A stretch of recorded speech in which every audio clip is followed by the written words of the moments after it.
ఇవాళ అమలు జరిగే పరిస్థితి లేదు, ప్రజలకు అందడం లేదు. అనేక మంది పేదలు ఇవాళ స్వీకరణ కావడం లేదు. అనేక మంది పేదలకు ఇవాళ రేషన్ కార్డులు వచ్చాయని చెప్తున్నారు, కానీ రేషన్ కార్డులు ఇవ్వలేదు, బియ్యం ఇవ్వట్లేదు, వృద్ధాప్య వితంత పింఛన్లు ఇంతమందికి ఇవ్వలేదు. అనేక సార్లు దరఖాస్తు చేస్తున్నారు. అదే విధంగా ఇందిరమ్మ ఇళ్లకు సంబంధించి దరఖాస్తులు పెట్టారు. అయినా సరే ప్రభుత్వం ఇంతమందికి ఆ ఇందిరమ్మ ఇల్లు మంజూరు చేయడం లేదు. ఇంటి స్థలాలు లేవు, సొంత స్థలాలు లేని వాళ్ళు డబుల్ బెడ్రూమ్ ఇల్లు కావాలని అడిగారు. వాటి గురించి ప్రభుత్వం పట్టించుకోలేదు. మరొక 10 రోజులు అన్ని గ్రామ పంచాయతీల దగ్గర స్థానిక కార్యదర్శులకు వినతి పత్రాలు ఇవ్వాలని మరొక కార్యక్రమం తీసుకున్నాం. ఆ 2 పూర్తి అయిన తర్వాత మండల పట్టణ కేంద్రాల్లో ఈ యొక్క ధర్నాలు నిర్వహించి ఎండిఓలకి, ఎంఆర్ఓలకి, మున్సిపల్ కమిషనర్లకి, గ్రామ పంచాయతీ ఈఓలకి దరఖాస్తులు ఇవ్వాలని నిర్ణయం తీసుకోవటం జరిగింది. అందులో భాగంగా భద్రాచలం మండల అభివృద్ధి అధికారి ఎండిఓ గారి కార్యాలయం ముందు ఈ కార్యక్రమం జరుగుతూ ఉంది. ఇప్పటికే స్థానికంగా నిర్వహించినటువంటి అధ్యయనాలలో అనేక సమస్యలు వెలుగులోకి వచ్చాయి. స్థానికంగా ఉన్నటువంటి మంచినీళ్లు, కరెంటు, పెన్షన్లు, అట్లాగనే ఇళ్ళు, ఇంటి స్థలాలు, ఇట్లాంటి అనేక సమస్యలు ఈ అధ్యయనం దృష్టికి రావటం జరిగింది. స్థానికంగా ఉన్నటువంటి సమస్యలను పరిష్కారం చేస్తామని గతంలో అధికారులు, ప్రభుత్వం అనేక హామీలు ఇచ్చారు.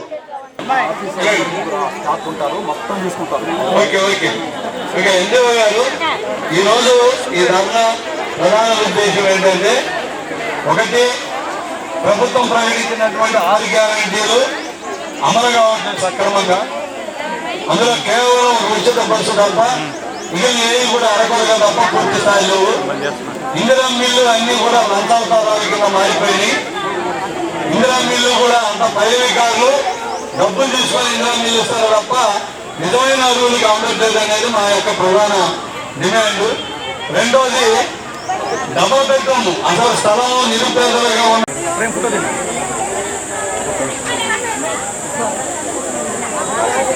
పట్టణ ప్రజలు ఇబ్బంది పడుతున్నటువంటి విషయాన్ని మా ఎంపీలో గారి దృష్టి తీసుకున్నందుకు నమస్కారాలు తెలియజేస్తూ, పట్టణంలో ఏదైతే రైలు వ్యవస్థ కావచ్చు, రోడ్డు వ్యవస్థ కావచ్చు, కరెంటు కావచ్చు, స్థానికంగా ఉన్నటువంటి గ్రామ పంచాయతీ ద్వారా నిధులను ఉపయోగించి చేయడం జరుగుతుంది. మా పరిధి దాటిన తర్వాత జిల్లా స్థాయి అధికారులు దృష్టి తీసుకెళ్లి సమస్యల పరిష్కారానికి కృషి చేయడం జరుగుతుంది. అలాగే పింఛన్లు అనేవి మాకు దరఖాస్తు పెడితే మీరు మా సిబ్బంది మీకు గ్రామ స్థాయిలో వచ్చి నిజమైన అరువులను గుర్తించి వాళ్ళని ప్రభుత్వం ఆన్లైన్ విధానం స్టార్ట్ చేసిన తర్వాత ఎవరైతే అర్హత ఉన్నారో వాళ్ళందరినీ గుర్తించి ఆన్లైన్ చేయడం జరుగుతుంది. అలాగే ఇందిరమ్మ ఇల్లు నిరంతర ప్రక్రియ, అంటే అర్హత ఉన్న ప్రతి కుటుంబానికి ఇల్లు ఇవ్వాలనేదే ప్రభుత్వ లక్ష్యం. దానికి అనుగుణంగా మా అధికారులు సర్వే చేసి అర్హత ఉన్న ప్రతి కుటుంబానికి కూడా ఇందిరమ్మ ఇల్లు ఇచ్చుటకు అర్హత కలిగి ఉన్నారు. దానికి మేము ప్రభుత్వం గురించి తీసుకెళ్లి ఎవరైతే అర్హత ఉన్నారో వాళ్ళకి తప్పకుండా ఇల్లు మంజూరు అయితే చర్యలు తీసుకుంటాము. ఏ విషయం ఉన్నా కానీ మా స్థాయిలో ఉన్నటువంటి సమస్యలు పరిష్కరించి మిగతా ఏదైతే జిల్లా స్థాయిలు ఉన్నాయో మీరు ఇచ్చిన సమస్యలన్నీ జిల్లా స్థాయిలో దృష్టికి తీసుకెళ్లి సమస్య పరిష్కారానికి సుగమం చేస్తామని ఆశిస్తూ మీ అందరూ ఇక్కడ ఇచ్చేస్తున్నారు. ఈ దరఖాస్తులు ఒకరొకరు మా ఆఫీస్ వాళ్ళు ఉన్నారు, 3 షాపులు ఉన్నారు, మీరందరూ కూడా ఒకరికి వెళ్ళి దరఖాస్తు ఇవ్వండి. ప్రతి దరఖాస్తు కూడా పరిశీలించి అర్హత ఉన్న వాళ్ళందరూ కూడా మంజూరు చేయడం జరుగుతుంది. Thank you.